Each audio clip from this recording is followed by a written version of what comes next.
Les habla el padre Gabriel Romanelli desde la Franja de Gaza. El Evangelio de hoy es tomado de San Marcos capítulo 9 y dice así. En aquel tiempo, cuando Jesús y los 3 discípulos bajaron de la montaña, al llegar a donde estaban los demás discípulos, vieron mucha gente alrededor y a unos escribas discutiendo con ellos. Al ver a Jesús, la gente se sorprendió y corrió a saludarlo. Él les preguntó, ¿de qué discutís? Uno le contestó, Maestro, te he traído a mi hijo. Tiene un espíritu que no le deja hablar y cuando lo agarra lo tira al suelo, echa espumarajos, rechina los dientes y se queda tieso. He pedido a tus discípulos que lo echen y no han sido capaces. Él les contestó, gente sin fe, ¿hasta cuándo estaré con vosotros? ¿Hasta cuándo os tendré que soportar? Traédmelo. Se lo llevaron. El espíritu, en cuanto vio a Jesús, retorció al niño, cayó por tierra y se revolcaba echando espumarajos. Jesús preguntó al padre, ¿cuánto tiempo hace que le pasa esto? Contestó él, desde pequeño, y muchas veces hasta lo ha echado al fuego y al agua para acabar con él. Si algo puedes, ten lástima de nosotros y ayúdanos. Jesús replicó, si puedo, todo es posible al que tiene fe. Entonces el padre del muchacho gritó, tengo fe, pero dudo, ayúdame. Jesús, al ver que acudía gente, increpó al espíritu inmundo, diciendo, espíritu mudo y sordo, yo te lo mando, vete y no vuelvas a entrar en él. Gritando y sacudiéndolo violentamente, salió. El niño se quedó como un cadáver, de modo que la multitud decía que estaba muerto. Pero Jesús lo levantó, tomándolo de la mano, y el niño se puso en pie. Al entrar en casa, sus discípulos le preguntaron a solas, ¿por qué no pudimos echarlo nosotros? Él les respondió, esta especie solo se puede salir con oración y ayuno. Queridos hermanos, nos encontramos con este pasaje del Evangelio que nos narra lo que sucedió históricamente en el norte de la Tierra Santa y cómo ante el pedido de este padre que implora por su hijo, por la liberación de Satanás, de su hijo, cómo nuestro Señor Jesucristo, al oír el relato de este padre y al oír que sus discípulos no pudieron echarlos, él dice, gente que no tiene fe, los corrige, los reta, gente sin fe. Y, eh, y la cuestión es que nuestro Señor Jesucristo escucha de esta persona y la persona le dice, creo pero dudo. Es decir, no es la fe perfecta, porque la fe perfecta justamente es una certeza. ¿eh? Y por lo tanto pueden haber tentaciones, pueden haber debilidades, pero la fe, simplemente la fe verdadera, exige la respuesta con certeza. Porque en definitiva la fe es de cosas que no se ven y por eso es que uno tiene que, con la ayuda de la gracia, dar el sí voluntariamente, de allí que sea meritorio el acto de fe. No se nace con fe y la fe no es fácil, la fe es arduo. La gracia de Dios nos falta, la ayuda de Dios, la fuerza de Dios nos falta para que uno haga el acto de fe. Y Dios da la posibilidad ¿eh? a todos verdaderamente para que lleguen a su conocimiento de manera directa, de manera indirecta. Y a algunos le concede la gracia verdaderamente de llegar a la fe completa, a la fe, sin más. ¿eh? A esa fe que se manifiesta en el credo, de manera, por así decir, desdoblada, más amplificada, pero que tampoco es suficiente, que vamos a necesitar de la enseñanza oficial de la Iglesia a lo largo de los siglos para explicitarla más, para entender más.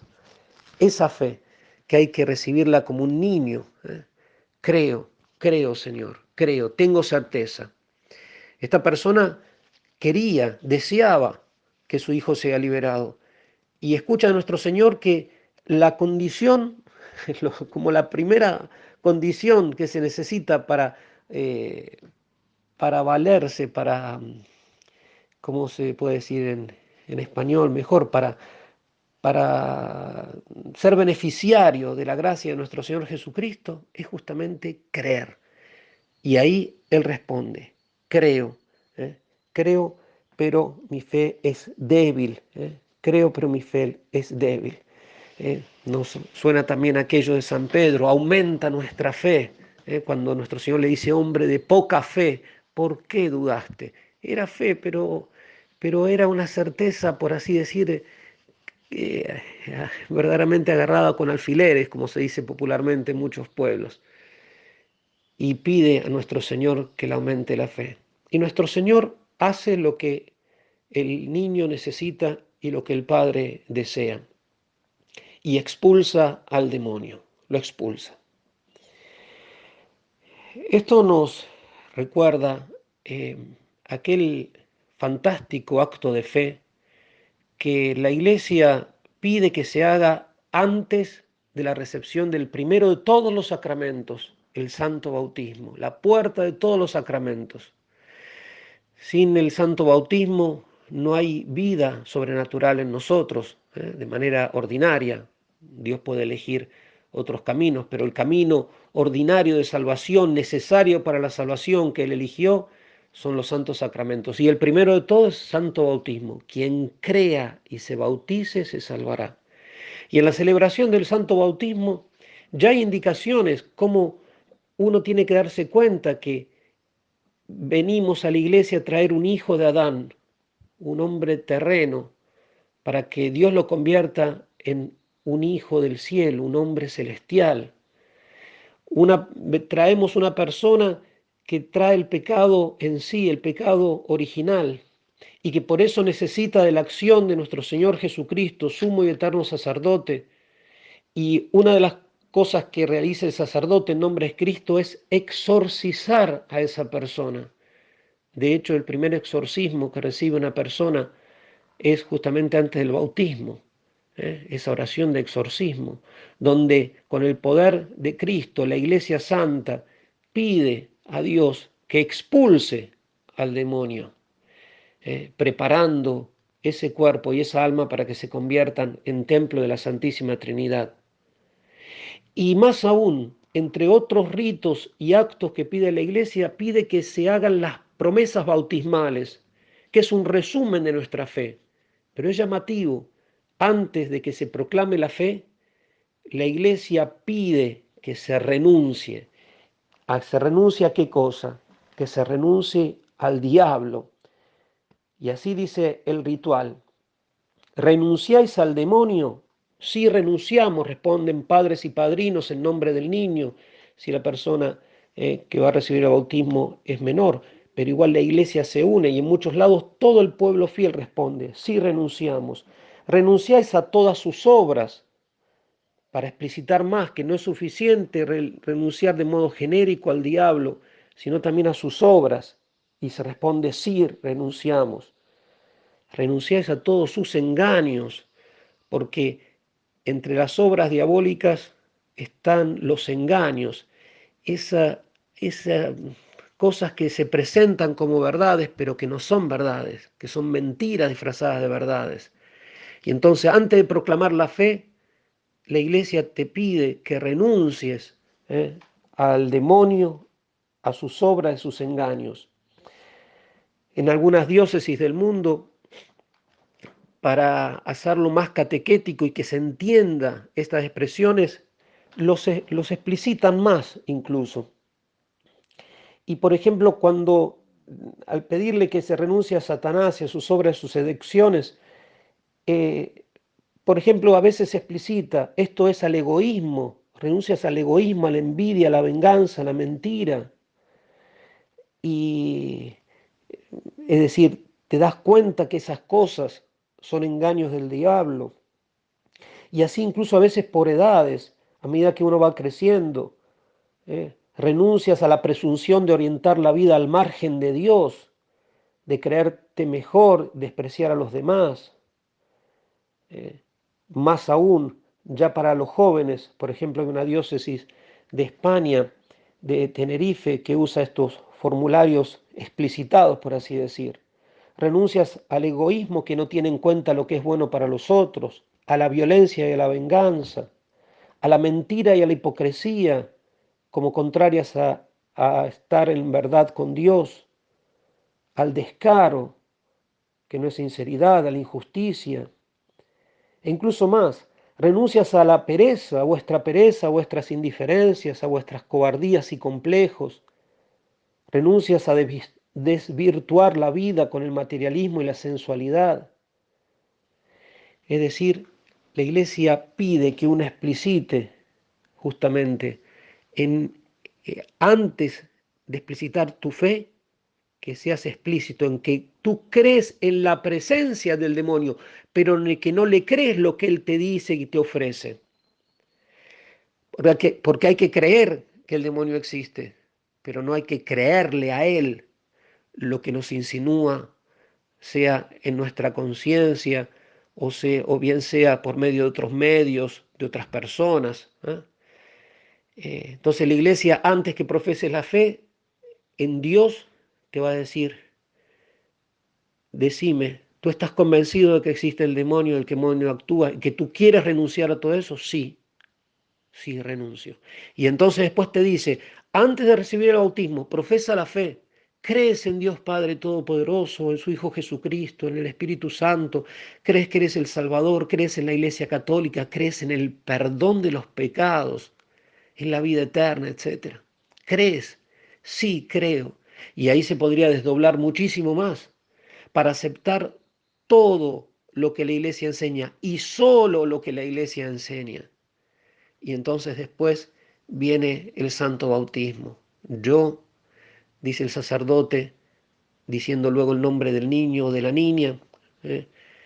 Yo, Juan, yo, María, te bautizo en el nombre del Padre y del Hijo y del Espíritu Santo, vertiendo agua sobre las cabezas del niño o de la niña, haciendo que sea borrado el pecado original, se expulsa al demonio, ¿eh? Y comienza a ser esa persona templo de la Santísima Trinidad, heredera del cielo.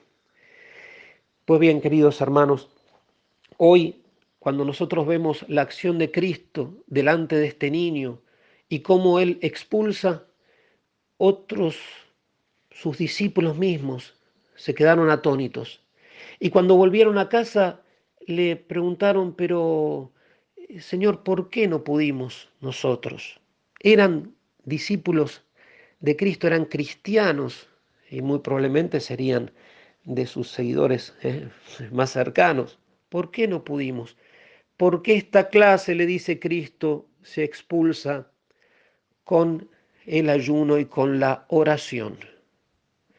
Muchos santos que por delegación de la Iglesia se han dedicado al exorcismo y se dedican al exorcismo, es decir, a expulsar al demonio de las almas por mandato divino, piden siempre justamente esto, oración y ayuno, penitencia. Nosotros, queridos hermanos, podemos participar de esa acción salvífica de Cristo a través de estos sacerdotes que se dedican en todas partes del mundo a liberar tantas almas sujetas al poder del demonio. Y lo podemos hacer de distintas maneras. En primer lugar, estando en unión de fe y de gracia, ya que todos somos un solo cuerpo. Cuanto más yo renuncio a Satanás y creo en Dios, más unido estoy al cuerpo. Cuanto más vivo en gracia, es decir, confesado, bien purificado mis pecados, ese cuerpo es más fuerte. Si además de eso le sumo ayuno, penitencia y oración, entonces el sacerdote, que puede estar a miles de kilómetros de distancia, recibe a través de la Madre Iglesia una fuerza suplementaria para que el demonio sea expulsado. Y además se pueden usar otros medios, además de los sacramentos, llamados sacramentales, que también alejan la acción diabólica, como es el agua bendita, como es el quemar incienso bendito, el usar imágenes sagradas bendecidas, como es la señal misma de la Santa Cruz, como son los cantos religiosos, el sonar de las campanas benditas, los cantos religiosos y tantas, tantas cosas que alejan la acción del diablo.